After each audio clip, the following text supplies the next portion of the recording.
Sábado Verde, radio y podcast, en la radio pública de la ciudad de Buenos Aires. A nosotros nos da mucho gusto poder presentar y tener ahora, en lo que sigue, una conversación con Martina Casás.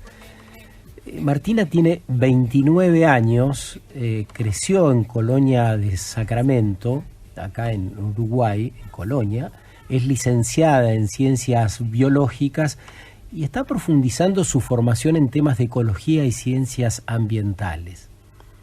Además de todo esto, Martina ejerce su primer periodo parlamentario como diputada por Montevideo, a través de su partido, que es el Frente Amplio, y se dedica a la jerarquización política de los temas ambientales, de cambio climático y política de género y generaciones. Imprescindible, central para el tiempo que viene. No es fácil de ver. Es muy necesaria esta participación. Es imprescindible el abordaje de estas temáticas. Atender esto que no es algo del futuro, es bien del presente.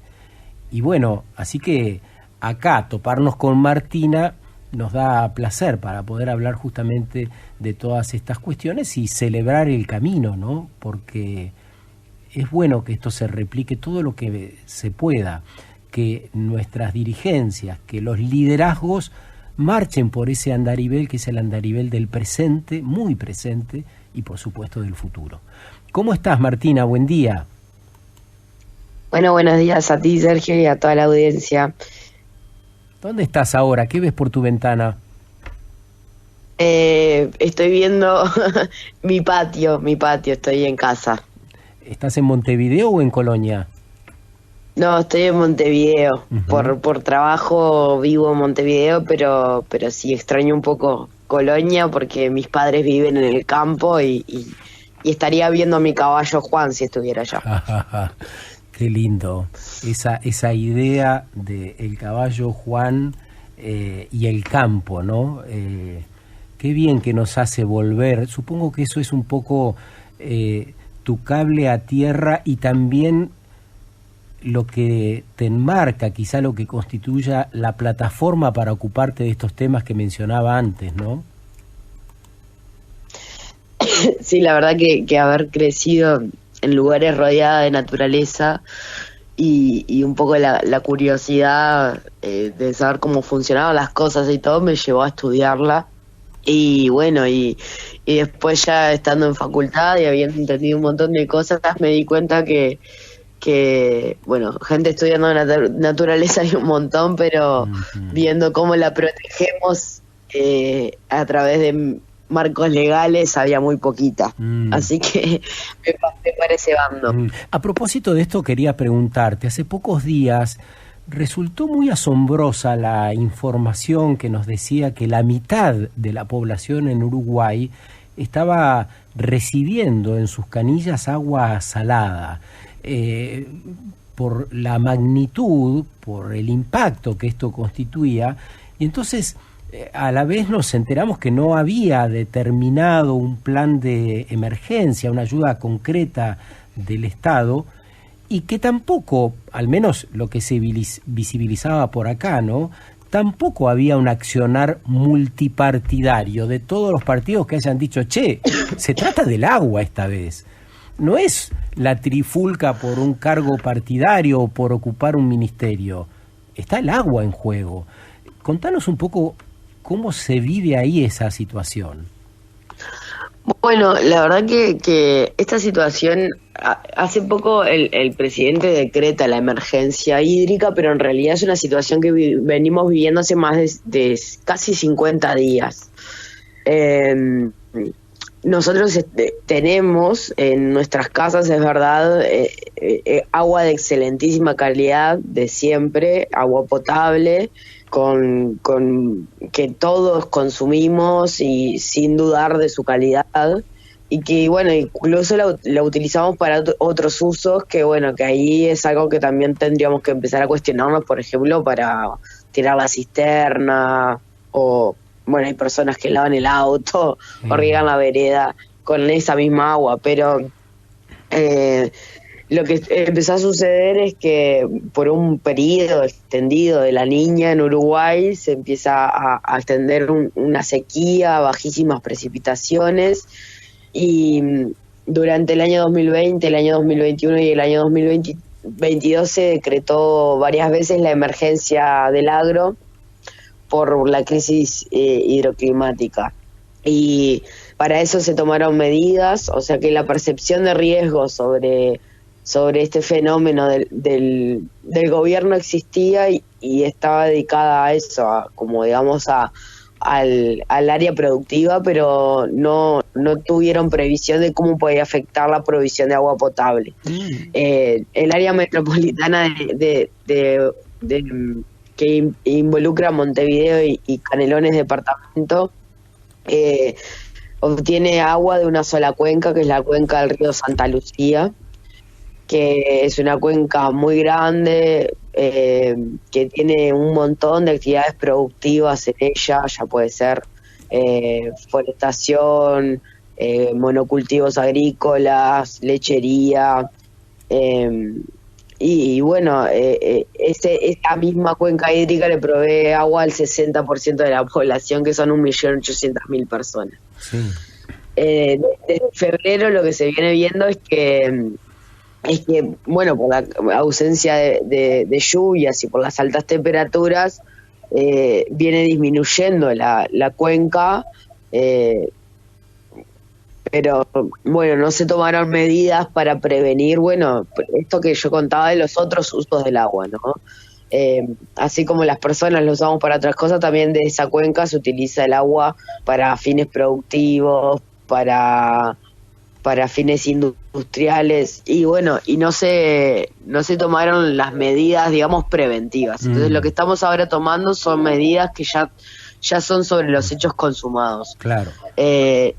La presa que provee de agua bruta para potabilizar se llama Paso Severino y tiene una capacidad de 63 millones de metros cúbicos de agua, y bueno, y venimos, hace 40 días estaba por debajo de 10 millones y ahora estamos por debajo de los 4 millones, incluso por debajo de 3 millones y medio. ¿Y la salinidad a qué obedece, Martina? La salinidad obedece a que como esa presa, que es la más grande y en la que se obtiene más agua, se encuentra sobre el río Santa Lucía, pero se empezó a tomar agua para mezclarla con esa agua de la presa, aguas abajo del Santa Lucía, que está muy cercano al Río de la Plata. Y lo que está sucediendo en el Río de la Plata es que cuando hay un efecto de la Niña muy prolongado, los tributarios del Río de la Plata son el río Uruguay y el río Paraná, y también el Océano Atlántico, que es, digamos, por eso el Río de la Plata es un estuario. El río Paraná y el río de Paraguay, obviamente, como no está lloviendo en toda la cuenca del Plata, tienen muy poca agua dulce, o sea que le dan poca agua al Río de la Plata.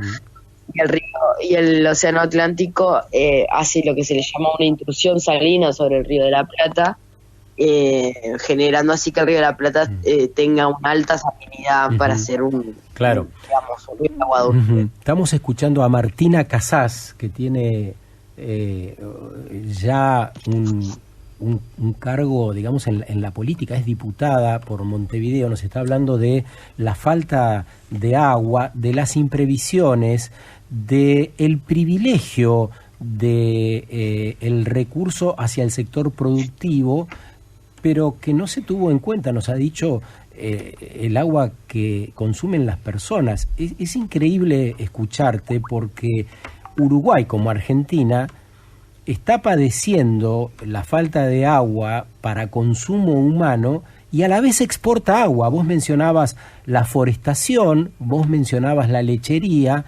productos que se exportan y que necesitan de mucha agua para que efectivamente ocurra, ¿no?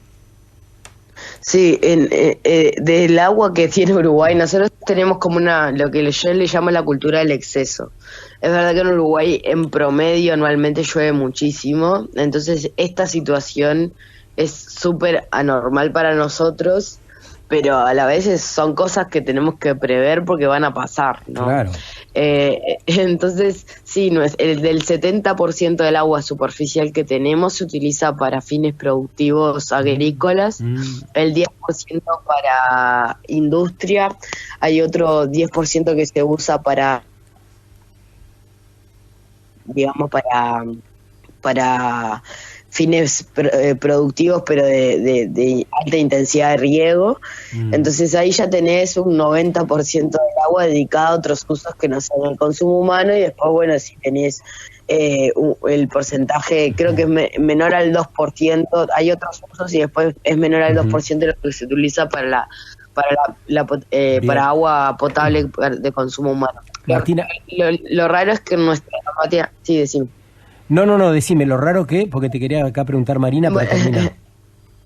No, que en nuestra normativa, la Constitución de la República, desde el año 2004, el agua potable es como el uso prioritario, claro, que debería darle el Estado. O sea, que ante una emergencia debería primar ese uso y no los demás. Sí. Martina, te habla Marina. Vos estás ejerciendo tu primer periodo parlamentario como diputada por Montevideo, ¿no? Por el partido Frente Amplio. Sí. Vos tenés conocimientos acerca de los temas ambientales. Me pregunto si con todo lo que ocurre, digamos, vamos a poner Latinoamérica, ¿crees que los políticos están realmente formados en estas temáticas, o quienes ocupan lugares, digamos, que donde deben intervenir justamente en esta problemática del cambio climático? Yo creo que no, y ese es el desafío que tenemos. A ver, pensemos que el promedio de edad de los parlamentos en Latinoamérica es de personas de 56 a 60 años. Y está claro que la percepción del riesgo de las personas sobre el cambio climático es mayor para quienes vamos a vivirlo durante más años. Yo tengo 29 años, me quedan por lo menos entre 50 y 60 años de vida con cambio climático. A otras personas les queda mucho menos. Entonces la frecuencia de estos eventos y la intensidad de estos eventos para mí es muy importante, porque los voy a vivir muy seguido y muchas veces en mi vida. Pero quizás a las personas que toman decisiones, los tomadores de decisiones, tienen una edad muy avanzada y capaz que no tienen la percepción de riesgo que tengo yo. Entonces es importante que empecemos a pensar quiénes toman las decisiones, cómo las toman, en base a qué evidencia. Obviamente ya no hay casi espacio para negar el cambio climático, porque hay un consenso amplísimo en la ciencia de que es de origen antropogénico. Existen los reportes del panel intergubernamental por el cambio climático que explican los distintos escenarios dependiendo de las distintas decisiones que tomemos. Ahora, es importante darle un espacio informado, un lugar donde las personas puedan tomar decisiones informadas, y yo no sé si existen en todos los países y en todos los gobiernos.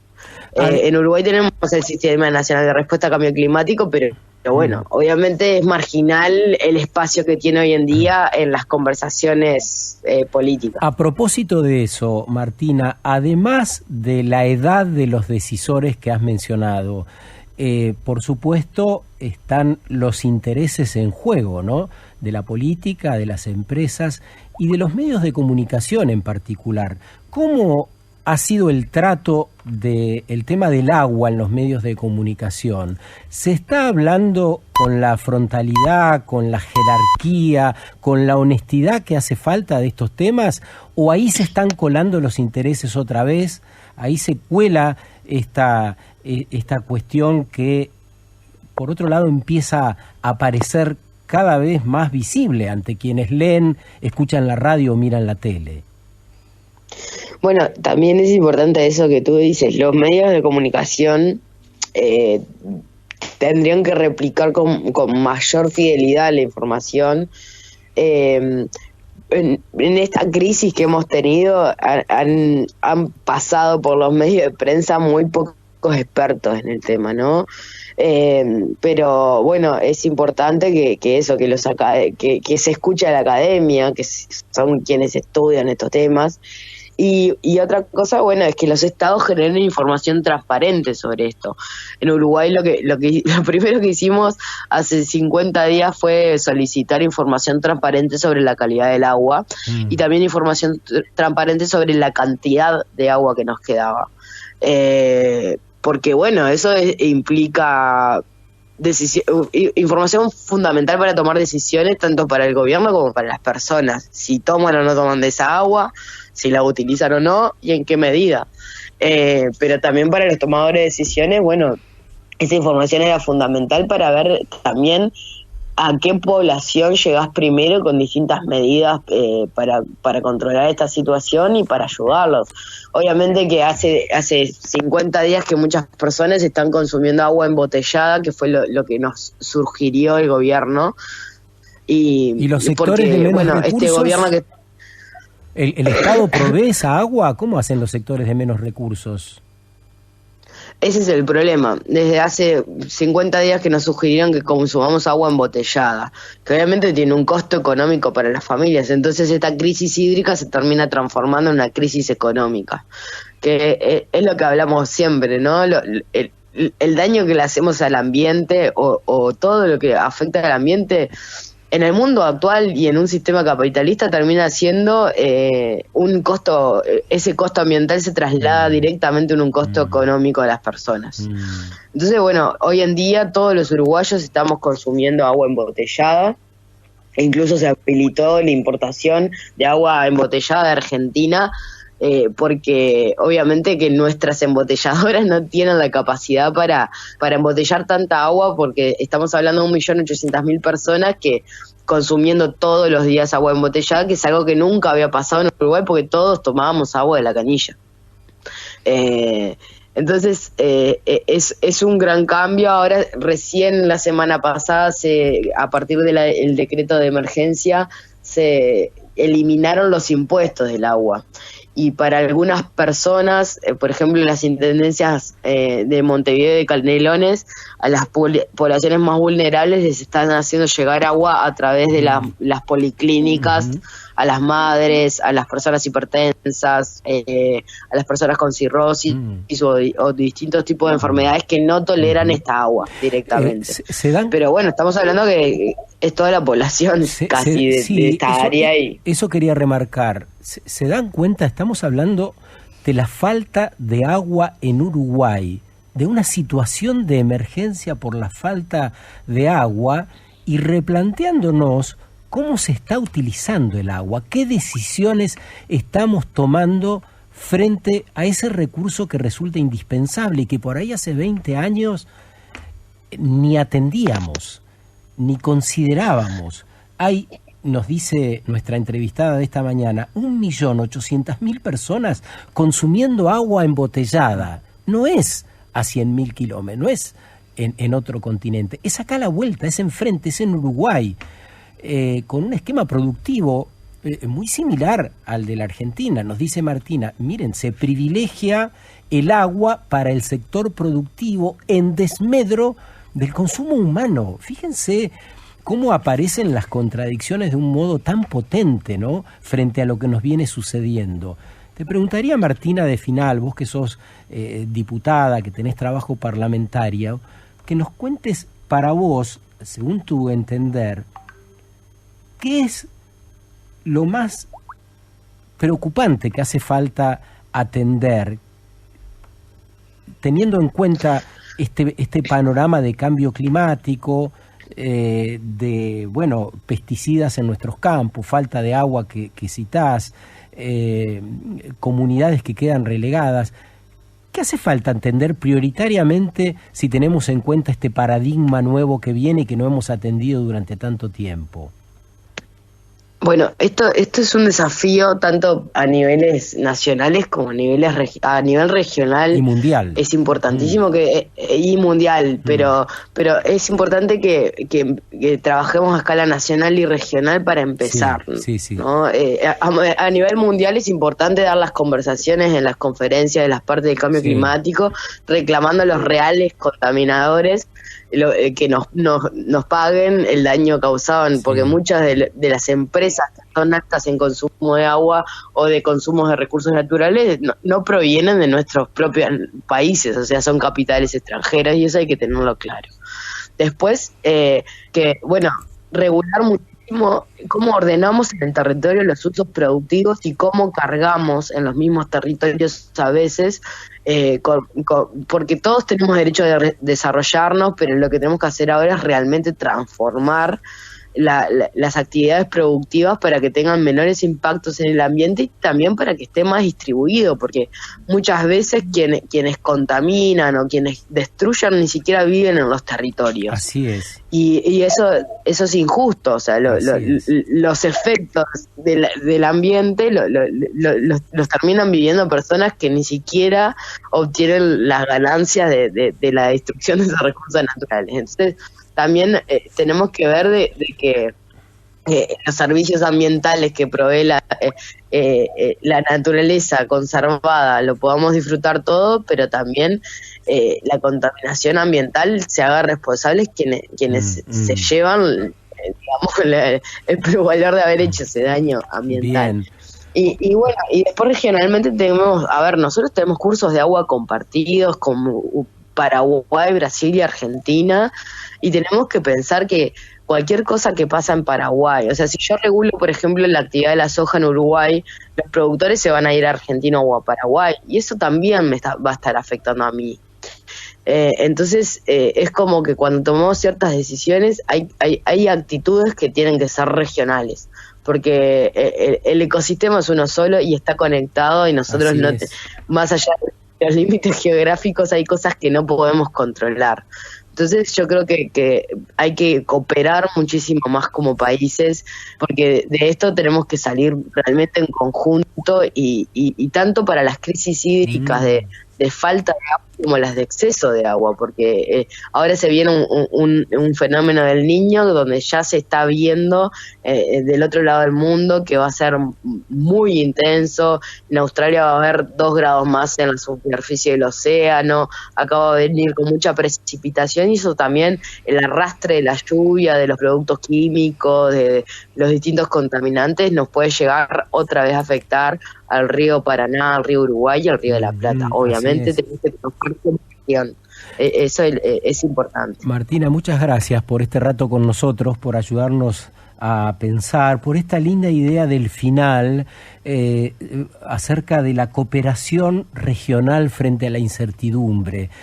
Me parece que estas ideas nos animan a pensar proyectos hacia futuro, nos alejan de esa idea de fracaso, de no poder, que suele aquejarnos por estos lados, ¿no? La periferia, claro que puede transformarse, claro que puede hacerlo con equidad. Un gran abrazo y lo mejor para tu gestión, para todo el trabajo que viene, ¿eh? Bueno, muchas gracias Sergio y Mariana, y bueno, estoy a las órdenes desde Uruguay. Un abrazo enorme. Abrazo grande. Martina Casás, es diputada, es muy joven, tiene 29 años, se enfoca y jerarquiza los temas ambientales, de cambio climático, de género y generacionales, ¿no? En general. Transformar las actividades productivas y que eso incluya una mejor distribución. Habla de un nuevo desarrollo. Ahí está el proyecto de futuro. Sábado Verde, radio y podcast, en la radio pública de la Ciudad de Buenos Aires.